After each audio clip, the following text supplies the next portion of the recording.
Hail, friends. Hail, truth seekers.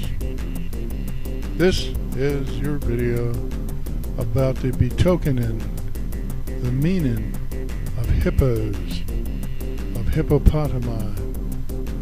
But first, a word from our sponsor.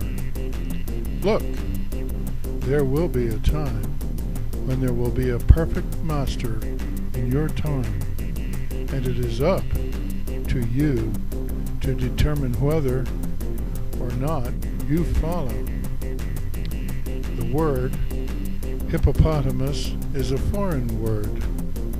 In our speech, it means river's horse. The river's horses are more closely akin to whales than they are to horses.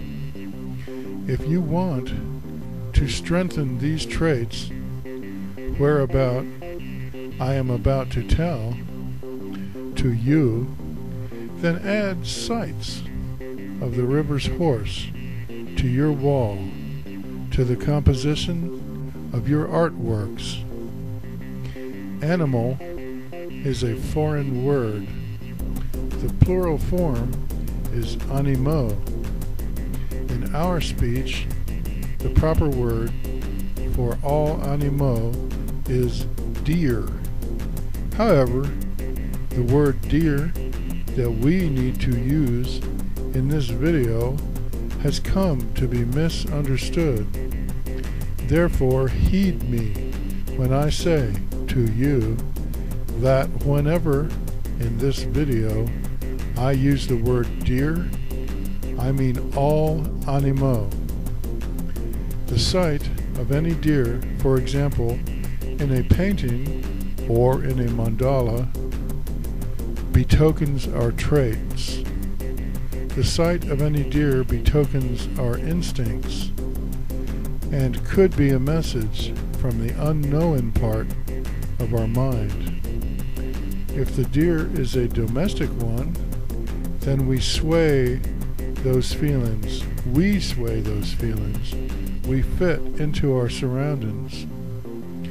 Wild deer, hidden feelings.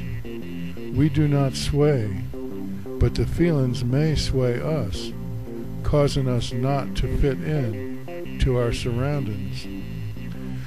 Rivers' horses are deer of the water. So, to understand them, we must understand water and that which it means. Water, our feelings and thoughts, our ways, that whereof we are unaware, unknowing, or else psychic. Water betokens emotion and unreasonable and instinctive responses, motives.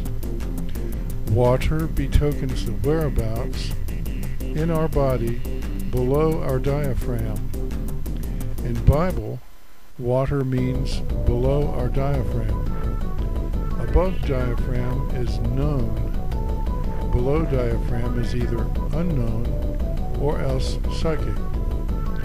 Fertility and pregnancy come from below our diaphragm, and the emotions that lead to pregnancy also.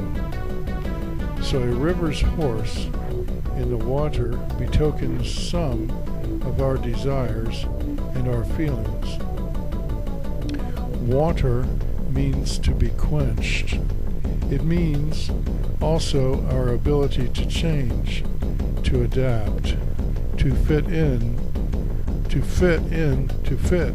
in our surroundings, and for us to spread out. A river's horse in water means all of these things and more. How about flowing water?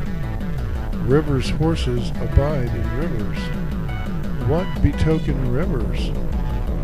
I, even I, shall tell to you that which betoken rivers, even now. Flowing water restores emotional freedom, whereas, on the other hand, a swamp, bog, mere, or quagmire might betoken emotional hang-ups and stagnation. Yet, swamps are extremely fruitful, nevertheless. A river means that the energies are flowing, the emotional energies. Here are some of the meanings.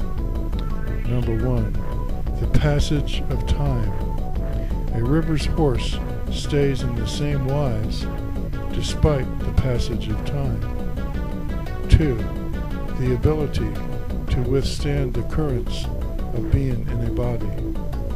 3, joyful pleasures. 4, peace. 5, wealth. 6, control of the border. Rivers' horses guard their homeland, and so if you are an outsider, then they betoken the foe. All living beings. Let's start again. All living beings in the bailiwick of the river's horse must have the river's horse to keep alive. Their being alive is bound to the doings of the river's horse. The fishes, the birds, the plants, all need the river's horse to keep alive. The river's horse stays with its own group. Deer who stay in groups have been said to betoken wealth. One diviner said so, that those kinds of deer who stay in groups betoken wealth.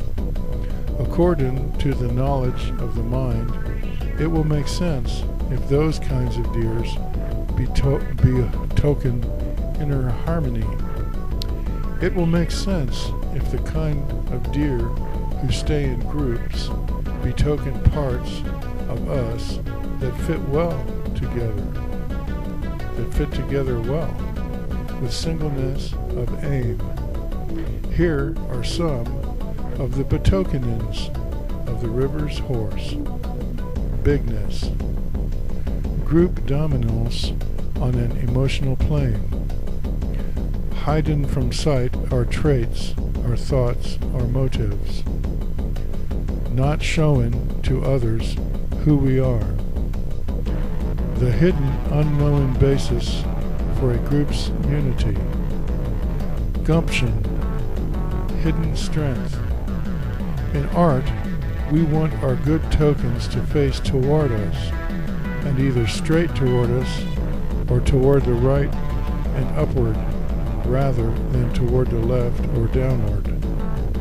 However, if the individual piece is a mandala, then we want 4 parts to move in a clockwise circle, so that the top part faces to the right, the bottom part to the left. The left part faces upward, and the right part faces downward. That way, when you put them all together, the elements form a clockwise going. Any deer in a work of art ought to be friendly and happy. To make it white, or to add wings to it, will increase the strength of its goodness for us. If a deer talks to us, that betokens high